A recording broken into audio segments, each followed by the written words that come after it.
అందరికీ శనార్థులు దిల్దార్ వార్తలకు స్వాగతం.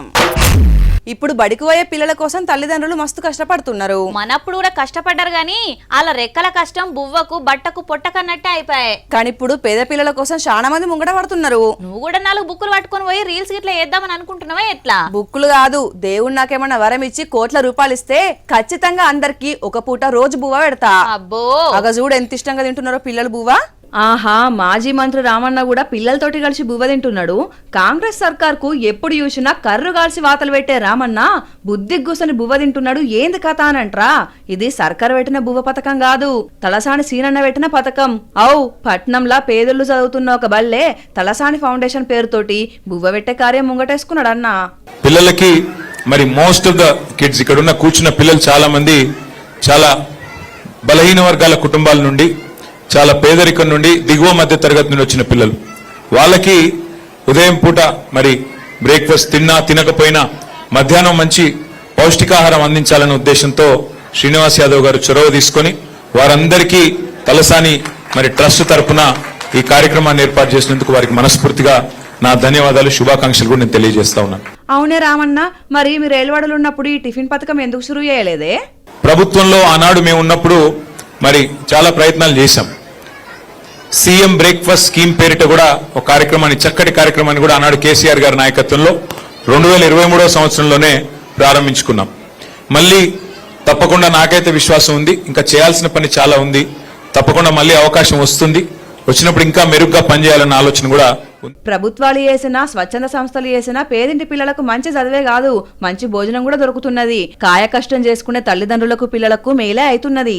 బడి పెట్టింది కదా నిన్ని, అలా అమ్మలక్కల ముచ్చట్లు మొత్తం పోరల చదువు గురించే. మరే మీవో నేబల్లేసినావు, ఎంత ఫీజు, పుస్తకాలకు ఎంత అయింది, డ్రెస్లకు ఎంత అయిందని. అయ్యో, గాబల్లేసినవా? గంతేనా మీ బుజ్జి ఫీజు? మేమైతే చిట్టెత్తి కట్టినాం, మేమైతే అప్పు తెచ్చి కట్టినాం. ఓ గిట్లా మా గొప్పగా చెప్తుంటారు. ఇక ఇయాల రేపట్ల ప్రైవేట్ బళ్ళల్లో ఈ తీర్ల పోటీ పడి లక్షలు పోసి అదిపిస్తున్నారు. తోటోడు తొడగోసుకుంటే నేను మెడగోసుకుంటా అని ఒకరికొకరు పోటీ పడుతుంటారు. ఇక ఎవరన్నా సర్కార్ బల్ల ఏర్పిస్తున్నామంటే అయ్యో సర్కార్ బడా అన్నదేదో చేరాని తప్పినట్టుగా చూస్తుంటారు. సర్కార్ బడంటే బడి కానట్టు, అక్కడ చెప్పే చదువు కానట్టు, అక్కడ చదివినోళ్లకు కొలువులే రానట్టు. గిన్ని అనుమానాలు ఉన్నాక ఇక సర్కార్ బల్లల పోరగానే ఎట్లెత్తారు? ఇట్లాంటి అపోహలు అనుమానాలు పోవాలనే ఆలోచన చేయాలని ఇగో ఈ కలెక్టర్ సార్ ఏం చేసిండో చూడు. ఇగో ఇది పార్వతీపురం మన్యం జిల్లా మున్సిపల్ స్కూలు. ఈ నడమ కూసున్నాడు కదా పిల్లగాడు, ఎవరనుకుంటున్నారు? స్వయాన జిల్లా కలెక్టర్ ప్రభాకర్ రెడ్డి కొడుకు క్రిష్ ధరన్ రెడ్డి. అలా నాయనతోటి సరదాగొచ్చి కూసని ఫోటోలు దిగిండి అనుకునేరు. కాదు 10వ తరగతిలా షేరికాయిండు. కలెక్టర్ సార్ తలుసుకుంటే ఫీజు కట్టలేడా, జేజమ్మ లాంటి బల్ల చదివించలేడా? కానీ సర్కార్ బల్ల విలువ తెలవాలి, అక్కడి పంతుల విలువ ఎరక చేయాలని గిట్ల చేసిండు. అంతేగానుల్లా బడి బాట మన ఊరుబడి కార్యాలు పెట్టి మీ పిల్లల్ని మా బల్ల చేర్పియుర్రి, మేము మాత్రం మా పిల్లల్ని ప్రైవేట్ బల్ల చదివిస్తామంటే జనం ఎట్లా నమ్ముతారు? ఇట్లా వాళ్ళు పాటించి మనకు చెప్తే జనం పెద్దలను అనుసరిస్తారు కదా. అందుకే కలెక్టర్ కొడుకును సర్కార్ బల్ల ఏర్పించి ఆదర్శంగా నిలిచిండు. నిన్నయాల కొన్ని సర్కార్ బళ్ళల్లో అడ్మిషన్లు కూడా దొరకని పరిస్థితి ఉన్నది. ఏళ్లకేళ్లు చదివి పోటీ పరీక్షలు రాసి ర్యాంకులు కొట్టిన ఉద్దండులు అసొంటి పంతులున్న సర్కార్ బళ్లకు రావాలంటే ఎందుకు జనం వెనకాడుతున్నారు? ఆ తప్పేదో సరిచేసి ఇట్లా అధికారులు జనాలకు అర్థమయ్యేటట్టు చెప్తే విద్య కోసం లక్షలు పోసే అవసరం ఉండదు కదా. కలెక్టర్ సార్ చేసిన పనిని మెచ్చుకునే కాదు, ఆలోచిస్తున్నారు కూడా. కరుణించవా వరుణ దేవా. ఆయన గరుగుడు కాదు, ఎండలకు మనం గరిగిపోయేటట్టున్నాం. కనపడుట లేదు అని పోస్టర్లు ఏపించి ఇంద్రుడికి కంప్లైంట్ పంపుదాం. ఓ తాన్నేమో వరదలు వారంగా కొడుతున్నాడు, కొన్ని జాగల్లా మొహమాటానికి కూడా తొంగి యూతలేడు. మృగశిర వడ్డది, ముక్కుకుంటున్నా మూలుక్కుంటున్నా 4 వానలు పడతాయని అనుకుంటే అమ్మో అస్సలే కరుగుతలేడు. ఓ దిక్కేమో భూమిలో విత్తనం పోసి కూసున్నారు కొందరు రైతులు, ఇంకా కొంతమంది వాన పడితే పెడదామని చూస్తున్నారు.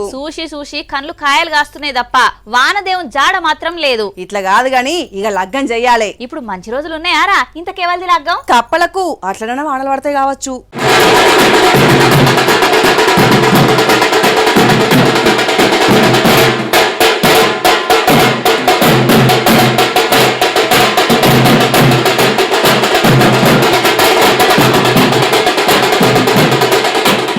రారండో వేడుక చూద్దాం. ఇప్పుడంతా కప్పల పెళ్లిల సీజనే నడిచేటట్టున్నది. వానదేవుడు అలిగి బుంగ ముత్తి పెట్టిండు, రమ్మన్నా వస్తలేడు. మరిట్లా కప్పలకు లగ్గం చేస్తానన్న మనసు కరుగుతాడేమో అని అటు కోనసీమ జిల్లాల ఇటు వరంగల్ జిల్లాల ఈ కళ్యాణ కార్యం పెట్టుకున్నారు.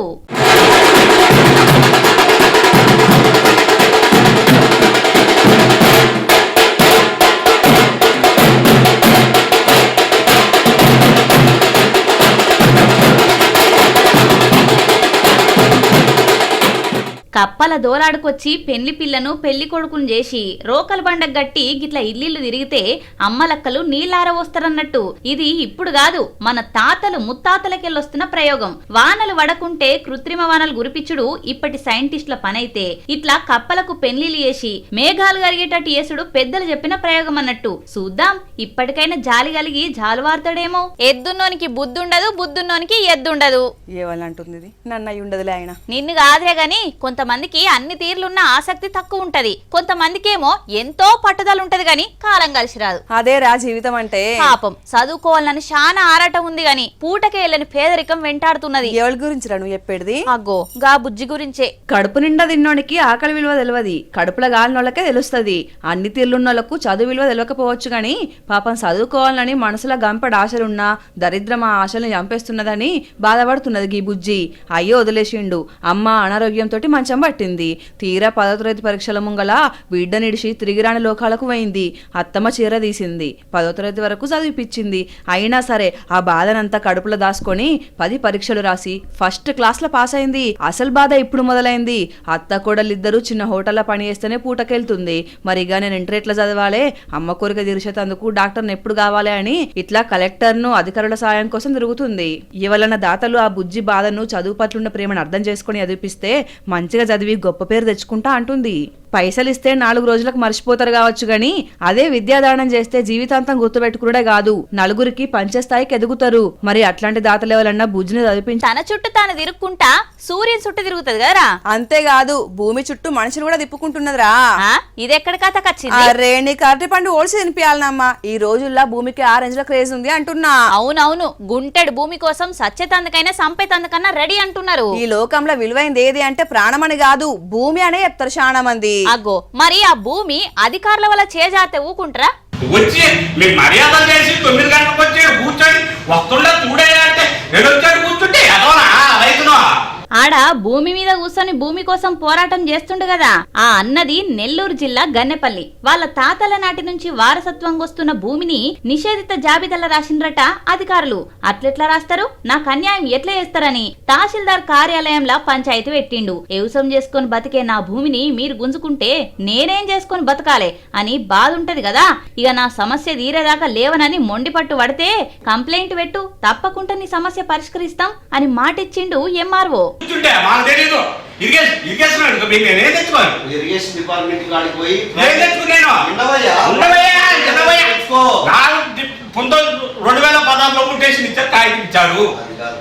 అదో నువ్వు 2022లో ఏ విధంగా చేస్తావు? నువ్వు తెచ్చి చూపి, నాకు నేనేం పోతా. ఎదురా? నువ్వు తెచ్చి చూపి. ఇరిగేషన్ డిపార్ట్మెంట్ నేమోనయ్యా, నాకు అవసరం లేదు. పోకుండా ఉండట్లే. నువ్వు ఎట్టు చేస్తావు? ఏం చేసి నువ్వు చేసు నా మళ్ళా అనేది ఎవరు చేసిందో తెలుసుకో. అదే చూపి చెప్పండి ఎవరు చేసిందో. ఇక నేను కూడా పోవాలరా. మరి పోకుంటా ఇంకెన్ని రోజులు చెప్తావు ఎప్పు కొలువు? నేను పోతా అన్నది కొలు విడిచిపెట్టి కాదు, జనంలోకి పోయి నువ్వేం చెప్తావో వాళ్ళ కష్టాలు డైరెక్ట్ గా తెలుసుకుంటా. గ్రౌండ్ లకి వెళ్ళి దిల్దార్ వార్తలు చెప్తా. పోతే పోగాని ఏంది పోతువు గాని క్షేమంగా రా అంటున్నా. నువ్వేం చేస్తావు? నువ్వు కూడా నాతో రా. నేను జనంలోకి వస్తే ఫ్యాన్స్ ఎమ్మడి పడతారు, తొక్కిసలాట అవుతుంది. అదే పెద్ద వార్త, ఏది అవసరమా? ఈమె పాలిటిక్స్ లకు పోతా అంటున్నది, జనంలో తిరగనంటది. అయ్యో దానికి దీనికి ఏం సంబంధం? గడి చూసి నేర్చుకో, నేతలు ఎంత కష్టపడాలనో. అమ్మో ఎవలీనే? ఓహో, మిర్యాలగూడెం ఎమ్మెల్యే బత్తుల లక్ష్మారెడ్డి కదూ. పొద్దుగూకింది చీకటి పడ్డది, ఇంకా ఊర్ల పొంటే ఏం చేస్తుండు అని అనుకుంటుర్రా? పల్లె బాటే కాదు, పల్లె నిద్ర కూడానట. ఊరోళ్లతోటి రాత్రిలా ఈడనే నిద్ర చేసి కష్ట సుఖాలు అరుచుకుంటుండు. అగ్గడి చూడుండ్రి, పాయింట్ వేసుకుని సాలు పట్టి ఇత్తనం పెడుతున్నాడు. చూడుండ్రి ఎమ్మెల్యే పివి పార్థసారథి సారు కర్నూలు జిల్లా దానపురంలా రైతుల గోసలు అరుచుకునే తందుకు వేయిండు. ఇక పనిల పని దుక్కి దున్ని జరసేపు పత్తిత్తులు పెట్టిండు. మీద మీద చూసిపోతే ఏ కష్టమైనా అర్థం కాదు, ఇట్లా పనిల మునిగితేనే కష్ట నష్టాలు తెలుస్తాయి. మంచి పనులు చేస్తున్నారు సార్లు.